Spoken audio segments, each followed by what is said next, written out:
हम आपको बताना चाहते हैं कि टिकटॉक को मुकेश अंबानी खरीद रहा है, यह देशद्रोह है। अदानी चीनी कंपनियों के साथ मिलकर के हमारे देश को लूट रहा है, खरीद रहा है। उसके खिलाफ सुप्रिया पंडित जम्मू कश्मीर की वकील है, सुप्रीम कोर्ट में मुकदमा डाल रखा है। अदानी हमारे देश के साथ में गद्दारी कर रहा है और हमारे देश के सुरक्षा सलाहकार का बेटा, जबकि पाकिस्तान हमारे संसद पर हमला करता है, आतंकवादियों को छुड़ा के ले आता है, हमारी थल सेना हमारी वायु सेना पर हमला करता है और बार बार बम विस्फोट करता रहता है। और हमारे देश का रक्षा सलाहकार का बेटा शौर्य डोरा पाकिस्तान के साथ धंधा करता है। मैं आप सब लोगों और दिसंबर 2015 में 25 दिसंबर को भारतीयों को बताए बगैर भारत का प्रधानमंत्री चुपके से उसी पाकिस्तान में जाता है। ये दिसंबर की क्रोनोलॉजी, आतंकवादियों को दिसंबर में छोड़ना, संसद पर दिसंबर में हमला कराना और दिसंबर में ही देशवासियों को बताए बगैर गद्दारी करते हुए चुपके से पाकिस्तान जाने की क्रोनोलॉजी मोदी को बतानी चाहिए। और जब मोदी पहुंचे दिसंबर में तो 2 जनवरी को पठानकोट होता है, 18 सितंबर को उरी पे हमला होता है और 14 फरवरी को पुलवामा में हमला होता है। हमारे 40 जवान शहीद हो जाते हैं, जवान शहीद हो गए, 75 जवान घायल। और उस जमीन को भारत की बजाय चीन की बताने वाला भारत का प्रधानमंत्री देश का वफादार कैसे हो सकता है? असल में देश का गद्दार वही है जिसने भारत की जमीन को चीन की बताया है। यह गद्दारी कर रहा है हमारे देश का सीडीएस। 113 दिन तक मौन बनकर रहा और 113 दिन बाद देशवासियों को पूछना चाहिए, बिपिन रावत तुम तीनों सेनाओं के ऊपर हो, 113 दिन लग गए तुमको कि जब हमारे सीमा पर कब्जा हुआ था, 72 दिन लग गए तुम्हें जब हमारे जवानों की पीट पीट कर हत्या कर दी गई मुंह खोलने के लिए। नमस्कार, मैं भूपेंद्र रावत और आज मैं आपसे बात करूंगा कि किस तरीके से संघ परिवार ने योजनाबद्ध तरीके से हमारे देश के फिल्म के नायक आमिर खान को एक तरीके से देशद्रोही बताने का प्रयास करने जा रही है और दूसरी तरफ कह रही है कि देखिए जिस तरीके से अक्षय कुमार, अजय देवगन, जॉन इब्राहिम और कंगना रनौत वो देश हित की फिल्में बनाते हैं। मैं आपके माध्यम से बताना चाहता हूं, जिस प्रकार देश के प्रति उनकी निष्ठा की बात की जा रही है, अक्षय कुमार भारत की नागरिकता छोड़ करके कनाडाई नागरिक बन चुका है। मैं सीधे शब्दों में अगर कहूं कि भारत की नागरिकता को ठोकर मारकर कनाडाई नागरिकता ले चुका व्यक्ति की भारत के प्रति कैसे निष्ठा हो सकती है? और कंगना रनौत जो हमारे देश के अंदर आरक्षण के खिलाफ, वो उसके हम देश के सामाजिक ताने बाने से लेकर के और देश की राष्ट्रीय निष्ठा के प्रति कैसे सोच सकते हैं जो हमारे देश में संवैधानिक अधिकार के खिलाफ बोलती है। इसलिए आमिर खान की तुलना उनके साथ करना नाइंसाफी है। आमिर खान वो शख्स है जो 2006 में नर्मदा बचाओ आंदोलन, जहां लाखों किसान आदिवासियों की जमीन छीनी जा रही थी, उस आंदोलन का समर्थन करने के लिए जंतर मंतर पर मेधा पाटकर की भूख हड़ताल में शरीक हुआ था। एक बड़ा आरोप लगा रहा है संघ परिवार कि तुर्की में जाकर के क्यों आमिर खान वहां डेरा डाल के बैठे हैं, जबकि तुर्की के राष्ट्रपति एर्दोआन ने पाकिस्तान पहुंचकर पाकिस्तान की संयुक्त संसद में कहा था कि वह कश्मीर, जम्मू कश्मीर से धारा 370 हटाने के खिलाफ है। इसका मतलब यह है, संघ परिवार का कहना है कि तुर्की पाकिस्तान के साथ भारत के खिलाफ जिहाद कर रहा है और आमिर खान वहां डेरा डाल के बैठा है। और दूसरा बड़ा आरोप यह लगाया जा रहा है कि आमिर खान की फिल्में चीन में सबसे ज्यादा उसके दर्शक क्यों हैं? मैं आपको बताना चाहता हूं कि किसी भी फिल्म के दर्शक फिल्म का कलाकार तय नहीं कर सकता, उसकी स्टोरी तय करती है। वहां लगान से लेकर के पीके तक और वहां जो फिल्में आमिर खान की वहां जारी हुई हैं, उन सब फिल्मों में भारत के अन्य अभिनेताओं से ज्यादा दर्शक क्यों जुटते हैं, ये दूसरा बड़ा आरोप लगाया गया है। मैं आपको बताना चाहता हूं, पहले चीन पर हम आते हैं।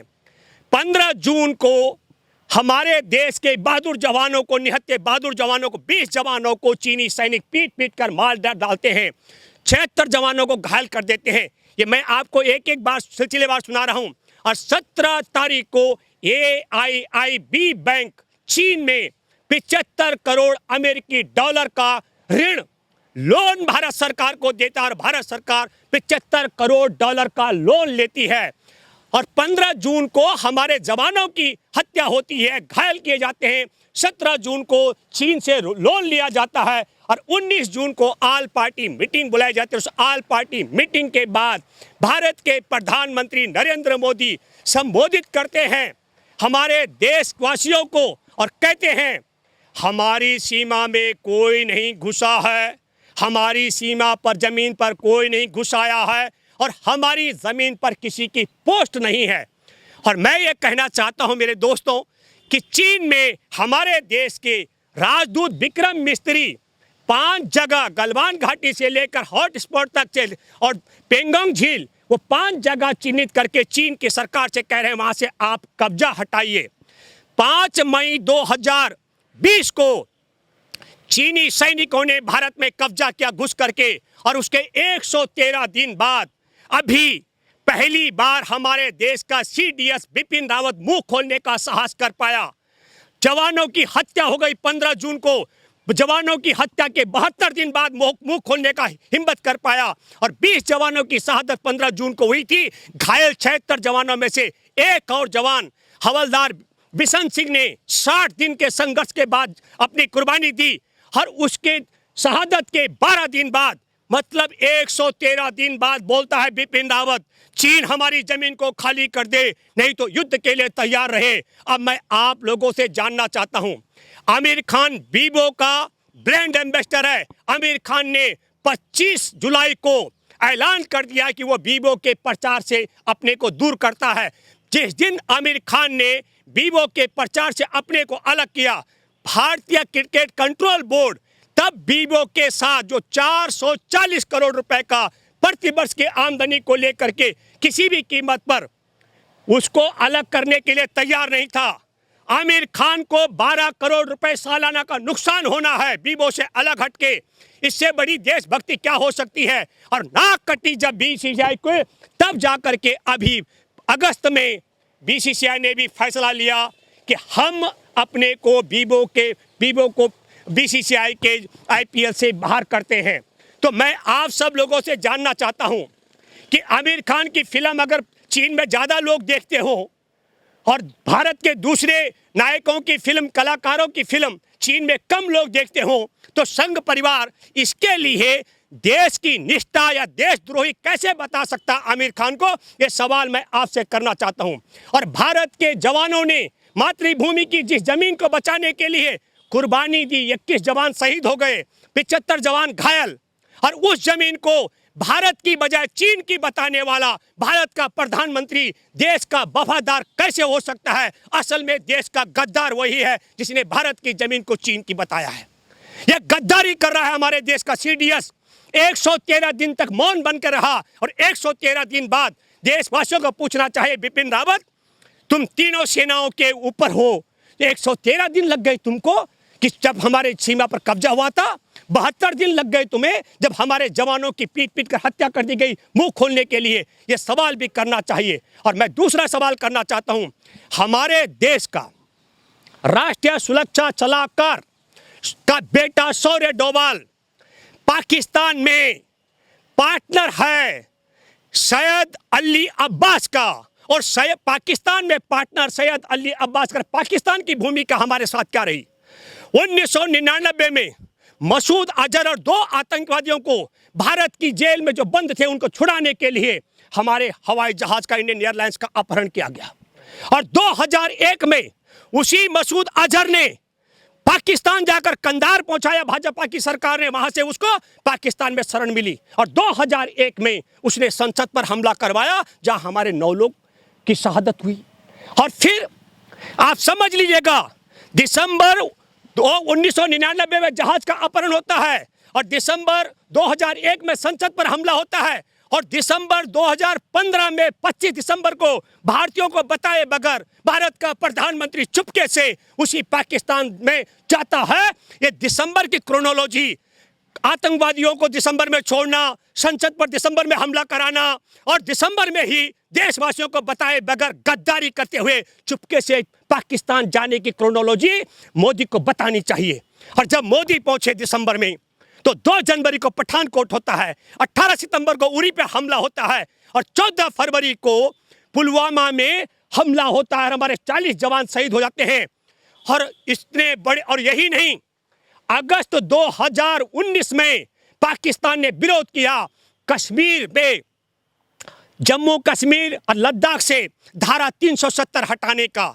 और यही नहीं, इस अगस्त में उसने, पाकिस्तान ने जम्मू कश्मीर और लद्दाख के अलावा गुजरात का बहुत बड़ा हिस्सा अपने नक्शे में शामिल कर दिया।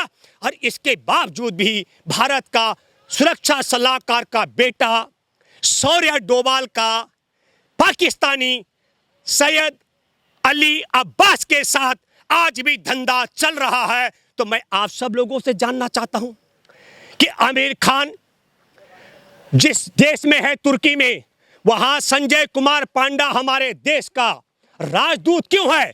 हमारे वहां राजनीतिक संबंध है, व्यापारिक संबंध है, व्यापारिक संबंध आपने कायम रखे, राजनीतिक संबंध आपने कायम रखे।